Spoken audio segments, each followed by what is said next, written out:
જાફરાબાદ તાલુકાના કડિયાળી ગામે સરપંચ સવજી મકવાણા દ્વારા હિંમતભાઈ હામાભાઈ મકવાણા, ધનાભાઈ રણછોડભાઈ સોલંકીના મકાન વ્યક્તિગત વાંધા રાખી પાડી નાખવામાં આવ્યા છે। દબાણ તો આખા ગામે કરેલ છે। કડિયાળી ગામના મેઇન રસ્તા ઉપર ખૂબ દબાણ કરવામાં આવેલ છે, તો આ બે પરિવાર ઉપર જ કેમ કાર્યવાહી કરવામાં આવી? કડિયાળી ગામમાં બે પરિવારના માળા વિખાવી નાખ્યા છે।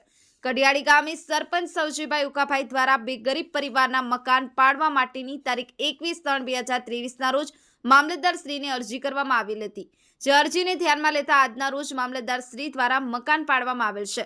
સરપંચ આ બે ગરીબ પરિવાર ઉપર મનદુખ પક્ષાપક્ષી રાખી આ મકાન પાડવામાં આવેલ છે।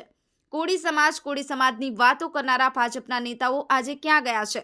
જાફરાબાદ તાલુકાના કડિયાળી ગામે બે કોળી સમાજના ગરીબ માણસોના મકાન પાડી અને ઘર વિહોણા કરી નાખવામાં આવે છે, ત્યારે આ સખ્ત શબ્દોમાં કોંગ્રેસ પક્ષ વખોડી કાઢે છે અને આવી રીતે કોઈ ગરીબો લોકોના મકાન ન પાડવા જોઈએ।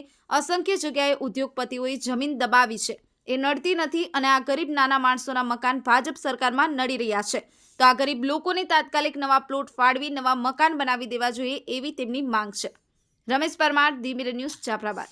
હાય, હું છું ક્રુઝિન સિંઘાનિયા। આપની આસપાસના સત્ય સમાચાર જાણવા માટે જોતા રહો દીવ મિરર ન્યૂઝ અને હા, લાઈક અને સબસ્ક્રાઇબ કરવાનું ભૂલતા નહીં। Thank you. નમસ્કાર મિત્રો, હું ફિરોઝ ઈરાની આજે તમને એક નવી વાત કરવા આવ્યો છું। દીવ મિરર ન્યૂઝ જોતા રહો, સબસ્ક્રાઇબ કરવાનું ભૂલતા નહીં અને શેર કરવાનું પણ ભૂલતા નહીં। સત્યની સાથે જોડાતા રહો। નમસ્તે મિત્રો, હું છું ચાંદની પરમાર।